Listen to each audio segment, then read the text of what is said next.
Hello दोस्तों। तो कैसे हैं आप सब। आई होप कि आपने मेरे प्रीवियस पार्ट देख लिए होंगे एज के। स्वागत है आपका मेरे YouTube channel crack UPSC with Atul sir. तो दोस्तों, आज जो है हम एज का पार्ट 3 देखेंगे, जिसमें हम आज एक दूसरे सेक्शन वाले क्वेश्चंस देखेंगे। जैसे जो फर्स्ट क्वेश्चंस थे वो बेसिक क्वेश्चंस थे, सेकंड क्वेश्चन जो हमने देखे वो एवरेज बेस्ड क्वेश्चंस देखे, और आज हम एक बहुत ही महत्वपूर्ण टाइप देखने वाले हैं। इम्पॉर्टेंट टाइप है ये है हमारा आज का जो टाइप है वो है question based on two ratio. मतलब कि जब हमको दो अनुपात दिए हों तो हम उन प्रश्नों को कैसे हल कर सकें। तो देखिए, इस प्रकार के प्रश्नों में सबसे बड़ी समस्या यह है कि हम सबसे पहले कौन से अनुपात को लें। तो आज हम यही देखेंगे, बहुत ही आसान तरीके से हम हमारे क्वेश्चंस को देखेंगे, और जो हमारा वीडियो का जो या चैप्टर का जो थीम है वो वही है, easy conceptual method for time saving. आपको मेरा कॉन्सेप्ट याद रखना है, जो इससे पहले के पार्ट में मैं बता चुका हूं कि जो दिया है उसको बराबर रखें और जो पूछा है उसका गुणा करें। दिए को बराबर और पूछे को गुणा। ये इसी कॉन्सेप्ट पर हम आगे बढ़ेंगे और आज का पार्ट 3 हम कवर करेंगे। अगर आप इस टाइप के क्वेश्चंस बहुत अच्छे से कर लेते हैं तो एज के काफ़ी सारे क्वेश्चंस आपसे बनने लगेंगे, क्योंकि इन प्रश्नों में अनुपात में कंफ्यूजन होता है। और उसके बाद नेक्स्ट जो है, मैं यही कहना चाहूँगा कि अगर आपको मेरा वीडियो पसंद आए तो प्लीज़ मेरे चैनल को सब्सक्राइब करें, उसको ज़्यादा से ज़्यादा शेयर करें और कमेंट जरूर करें। देखिए, कमेंट आप करते हो तो उससे मुझे और ज़्यादा इंस्पिरेशन मिलती है कि मैं आपके लिए और नई नई चीज़ें लाऊं। तो इसलिए प्लीज़ कमेंट करें और मुझे ज़रूर बताएं कि आपको मेरा दिया हुआ कंटेंट कैसा लग रहा है। ठीक, तो चलिए आगे बढ़ते हैं। आज हम जो है हमारे प्रश्नों की ओर। तो ये पहला प्रश्न, राम और प्रवीण की वर्तमान आयु का अनुपात 5:7 है। 4 वर्ष बाद इनकी आयु का अनुपात क्रमशः 7:9 हो जाएगा। तो राम की वर्तमान आयु क्या है। अब देखिए, ये इस प्रश्न में एक तो अनुपात वर्तमान का भी दिया हुआ है और 4 वर्ष बाद का भी दिया हुआ है। तो इन प्रश्नों में कंफ्यूजन यही होता है कि हम अभी का माने या 4 वर्ष बाद का माने। तो देखिए, बहुत ही आसानी से ये प्रश्न हो जाते हैं। इन प्रश्नों को करने के लिए आपको बस एक चीज का ध्यान रखना है। तो देखिए प्रश्न, सबसे पहले हम अनुपात ले लेते हैं। ये हमने ले लिया वर्तमान का अनुपात जो कि है 5:7, और दूसरा हमने ले लिया 4 वर्ष बाद का अनुपात जो कि है 7:9। अब देखिए, सबसे पहले आपको यहां पर डिफरेंस देखना है। इनका डिफरेंस देखना है। डिफरेंस मतलब कि अंतर देखना है। जैसे ये 7 और 5 का अंतर कितना हो गया, 2, और 9 और 7 का अंतर कितना हो गया, 2। इन दोनों अनुपातों का अंतर कैसा है, समान अंतर है। अगर इनका अंतर समान है तो आप बहुत ही आसानी से इसको हल कर सकते हैं। दोनों का अंतर समान है, यहां पर अंतर लेना है आपको। जैसे मैंने इससे पहले आपको बताया था कि एवरेज में आपको योग लेना है, तो ये जब भी दो अनुपात दिए हों तो आपको अंतर लेना है। तो दोनों का अंतर बराबर हो गया। और यहां पर वर्ष का अंतर देखिए आप, एक वर्तमान की बात कर रहा है, एक 4 वर्ष बाद की बात कर रहा है। तो यहां पर वर्षों का अंतर कितना हो गया, 4 वर्ष। मैंने यहां पर अलग से लिख दिया ताकि आप समझ जाएं, 4 वर्ष। तो अब हमारा कॉन्सेप्ट लगाते हैं। सीधी सी बात है, जो भी दिया है उसको हम बराबर रखेंगे और जो पूछा है उसका गुणा करेंगे। तो सबसे पहले हम लेंगे अनुपातों का अंतर। अनुपातों का अंतर है आपका 2। ये हो गया अनुपातों का अंतर 2, और उसके साथ बराबर हमने लिया है वर्षों का अंतर। वर्षों का अंतर कितना हो गया आपका, 4। ये यहां पर हमने निकाला है वर्षों का अंतर 4। तो ये जो है ये हमने यहां पर रख दिया। तो जो भी दिया है उसको बराबर रखा, और राम की वर्तमान आयु उसने हमसे पूछी थी। राम की वर्तमान आयु कितनी है, 5। इसमें हम देख सकते हैं राम की वर्तमान आयु 5 वर्ष है। तो ये हमने रख दिया 5। तो उत्तर कितना आ गया आपका, उत्तर आ गया आपका 10 वर्ष। यही है आपका उत्तर। तो आई होप आप बहुत ही आसानी से समझ गए होंगे। बस आपको इन्हीं अनुपातों में, अगर 4 वर्ष बाद का पूछता तो आप यहां पर राम की 4 वर्ष बाद की आयु मतलब कि 7 रख देते।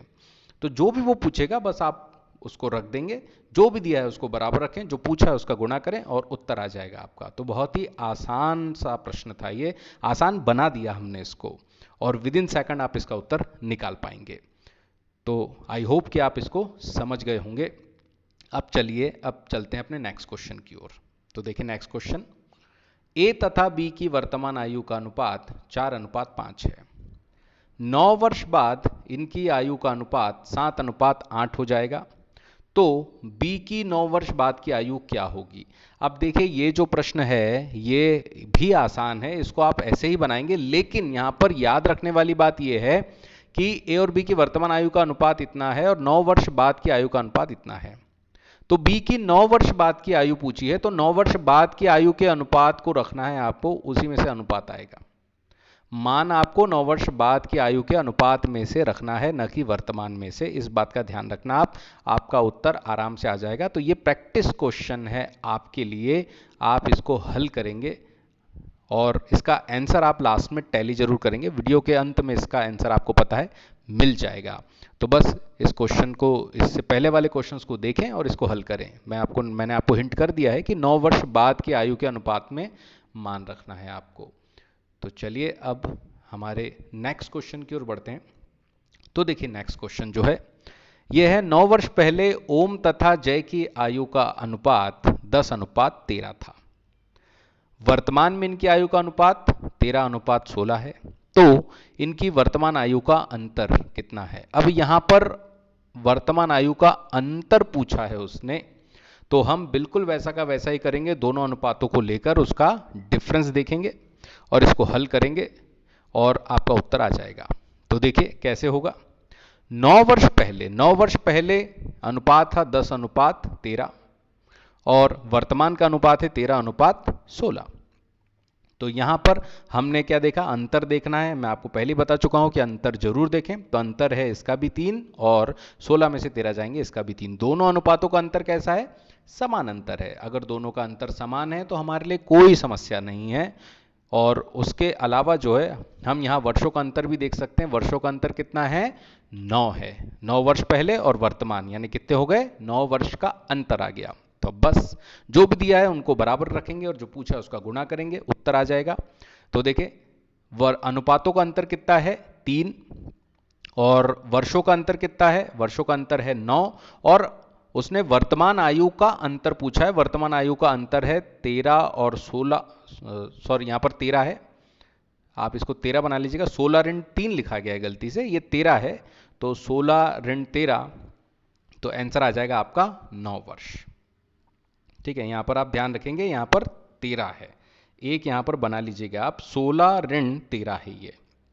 ठीक है, इस बात का आप ध्यान रखेंगे, प्रिंटिंग मिस्टेक हो गई इसमें। तो ये है आंसर आपका 9 वर्ष।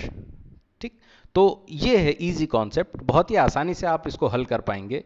मैंने सिर्फ बताया आपको कि आप समान अंतर देखें, अनुपातों का अंतर समान होना चाहिए, आपस का अंतर देखना है आपको। 13 में से 10 जाएंगे तो 3 बचेंगे, 16 में से 13 जाएंगे तो 3 बचेंगे, ये दोनों समान आने चाहिए अंतर।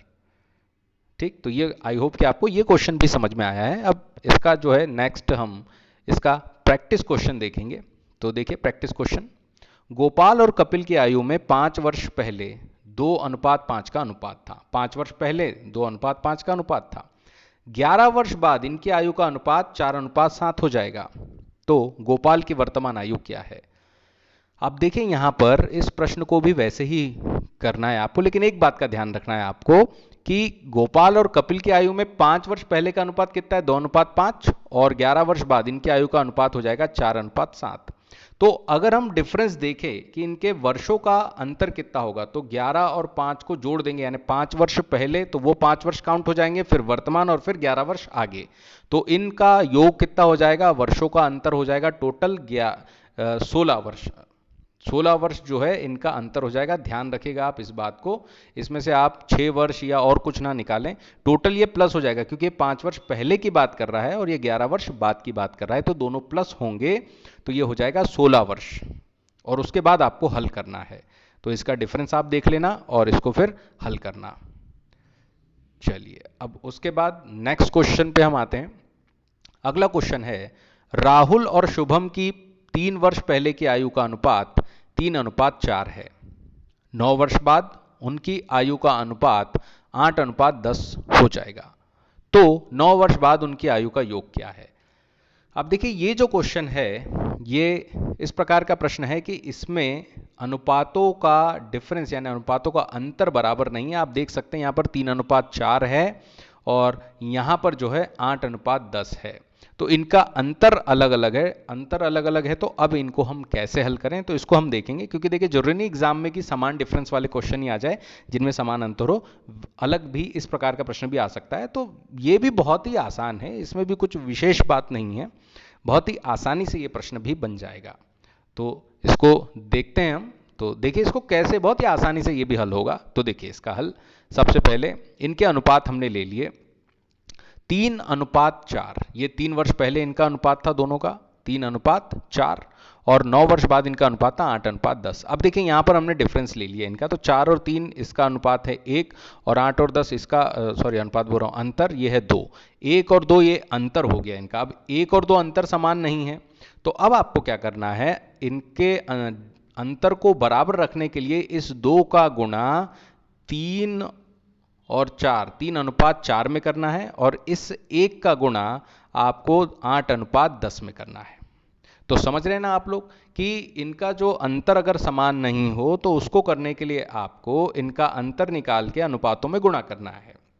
तो देखिए 3 में 2 का गुणा किया और 4 में 2 का गुणा किया तो हमको अनुपात कितना मिल गया, 6:8। तो 3 वर्ष पहले का अनुपात कितना मिल गया, 6:8। और उसके बाद 8 में फिर 1 का गुणा किया, 10 में 1 का गुणा किया, वैसे करने की आवश्यकता नहीं बट मैंने समझने के लिए आपको बताया है। तो ये हो गया 8:10। तो 9 वर्ष बाद क्या हो गया, 8:10।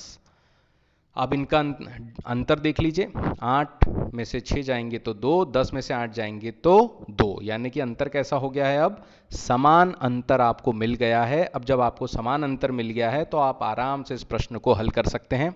तो बस जो दिया है उसको हम बराबर रखते हैं, जो पूछा है उसका गुणा करते हैं। तो अंतर, अनुपातों का अंतर है 2 और आयु का अंतर, यहां पर देखिए आयु का जो अंतर है वो है 12। कैसे, 3 वर्ष पहले, 3 वर्ष तो 3 वर्ष वो जुड़ जाएंगे, फिर वर्तमान और फिर 9 वर्ष बाद, तो 9 और 3 तीनों 9 और 3 जुड़ जाएंगे तो हो जाएगा 12 वर्ष। तो टोटल अनुपात कितना होगा, सॉरी टोटल जो आयु का वर्ष है वो कितने हो जाएंगे, 12 वर्ष हो जाएंगे। यहां आप ध्यान रखिएगा 9 में से 3 घटा के 6 ना लिखें आप, क्योंकि 3 वर्ष पहले बोल रहा है, 9 वर्ष बाद बोल रहा है, तो 3 वर्ष ये भी जुड़ेंगे, 9 वर्ष ये भी जुड़ेंगे, तो टोटल हो जाएंगे 12 वर्ष। तो यहां पर हम आते हैं तो ये अंतर के बराबर वर्षों का अंतर, अनुपातों के अंतर के बराबर वर्षों का अंतर रख दिया हमने, और उसने हमसे पूछा था कि दोनों की आयु का योग क्या होगा। तो अब ध्यान रखना है आपको, ये वाला योग रखना है आपको, जब आप डिफरेंस बराबर रख रहे थे वो वाला अनुपात यूज करना है। अब आपको ये जो पहले वाले अनुपात है इनको यूज नहीं करना है, आपको बाद वाले जो जिनका अंतर समान है वही अनुपात आपको यूज करना है। तो यहां पर हम ये 8 और 10 मैंने रखा है, न कि ऊपर वाला, इस बात का आप खास ध्यान रखें। तो ये 8 और 10 दोनों का योग हमने रख लिया, तो ये हो गया आपका 108 और इसका उत्तर आ जाएगा आपका 108। तो बहुत आसानी से बन जाएगा, मैंने यहां पर समझाते हुए आपको लिखा है, एक बार आप समझ गए तो विद इन सेकंड आप सारे उत्तर निकाल पाएंगे और आपको कुछ भी दिक्कत नहीं होने वाली है, बहुत ही बढ़िया से आप इसको हल कर पाएंगे। तो ये था आपका प्रश्न। आई होप कि आपको कॉन्सेप्ट समझ में आया होगा। बस आपको ये जो बच रहा है अंतर जो आपने निकाला है इसका गुणा इन अनुपातों में करना है, ठीक है, वो भी तिर्यक गुणा आप मान सकते हो, तिर्यक गुणा करना है, तो सारे जो है आपका समान अंतर आ जाएगा और फिर आप उसको हल कर सकते हैं, कोई दिक्कत नहीं होगी। तो अब जो है नेक्स्ट चलिए यहां पर अगला अभ्यास प्रश्न देख लीजिए जो आप हल करेंगे। ए और बी की वर्तमान आयु 5:4 के अनुपात में है। 3 वर्ष बाद उनकी आयु का अनुपात 11:9 हो जाएगा। तो यहां पर माफ कीजिए, यहां पर ए है, ए की वर्तमान आयु क्या है, ए की, यहां पर वीरू की जगह ए लिख लीजिएगा आप, ए की वर्तमान आयु क्या है। आपको ए की आयु बताना है यहां पर कि ए की आयु क्या है। सेम ऐसा का ऐसा ही प्रश्न है, जो ये कॉन्सेप्ट है आपका वैसा का वैसा ही प्रश्न है, इसी को देख करके आपको इस प्रश्न को हल करना है।